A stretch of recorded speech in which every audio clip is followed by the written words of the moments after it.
এই আসিয়ার ইস্যু আমরা ভুলে যাব, বেশি দিন সময় লাগবে না, 1 মাস 2 মাস হাইয়েস্ট 3 মাস।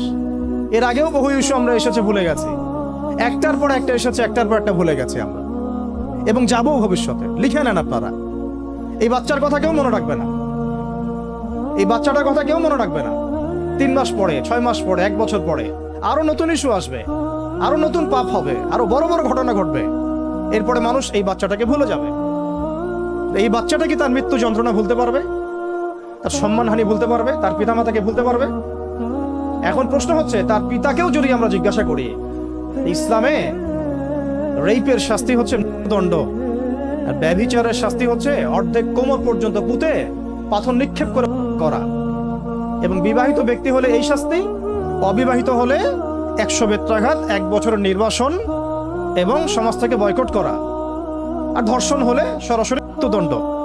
3 মাস সময় লাগার কথা না, 3 দিনের মধ্যেই করা সম্ভব। এটা শরিয়া আইন, এটা আল্লাহ রাব্বুল আলামিনের শরিয়া বিধান। এখন তারাও কি এটাতে রাজি হবেন? যারা শোক প্রকাশ করছেন তারা কি এই বিধানটা কার্যকর করতে রাজি হবেন? যে দর্শককে সবার সামনে প্রকাশ্যে দেয়া হোক, শরিয়া আইন কার্যকর করা হোক? রাজি হবেন না। কারণ আপনারা বলবেন এটা করতে গেলে বাংলাদেশ থেকে মৌলবাদী রাষ্ট্র হয়ে যাবে। তো সমস্যার গোড়ায় আপনারা যেতে চান না, ডালপালা নিয়ে নাড়াচাড়া করেন। জেনা ফ্রি মিক্সিংটাকে উন্মুক্ত করে দেয়া হলো, ছেলে মেয়ের অবাধ বিচরণটাকে উন্মুক্ত করে দেয়া হচ্ছে। একটা চরম ক্ষুধার্ত মানুষদের সামনে যদি আপনি খাবারকে উন্মুক্ত করে রাখেন, এরপরে যদি কেউ জোর করে খাবার খেয়েও ফেলে, শুধু কি আপনি খাদকের দোষ দিবেন? পুরো সিস্টেমটাই দায়ী, পুরো সিস্টেমটাই দায়ী। এখানে আপনি নারী পুরুষকে অবাধ মেলামেশা দিয়েছেন, ফ্রি মিক্সিং এ দিয়েছেন, একদম ছোটবেলা থেকেই, স্কুল লাইফ থেকে, কলেজ লাইফ থেকে, ইউনিভার্সিটি লাইফ থেকে, জব সেকশনে, এমনকি রাজনীতি করতে গেলেও কর্পোরেট সেকশনে, ব্যবসায়িক সেকশনে, অফিস আদালতে, সব জায়গায় ফ্রি মিক্সিংকে অবাধভাবে আপনি উন্মুক্ত করে দিয়েছেন, আমরা উন্মুক্ত করে দিয়েছি। এর উপরে ছড়িয়ে দিয়েছি সবার ফোনে ফোনে।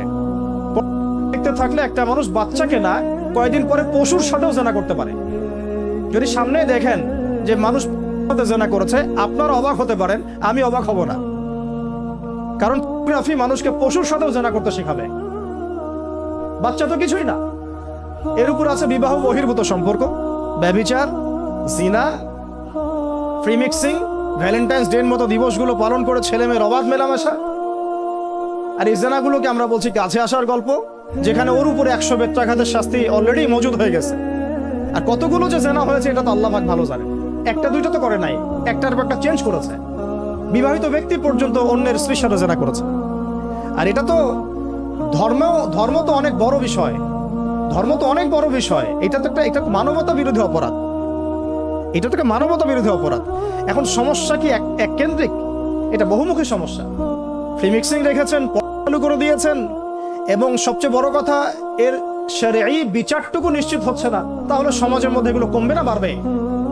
সিম্পল, সমাজের মধ্যে এগুলো বাড়বে। 6টা কাজ করেন, ইনশাআল্লাহ তাআলা কমে যাবে।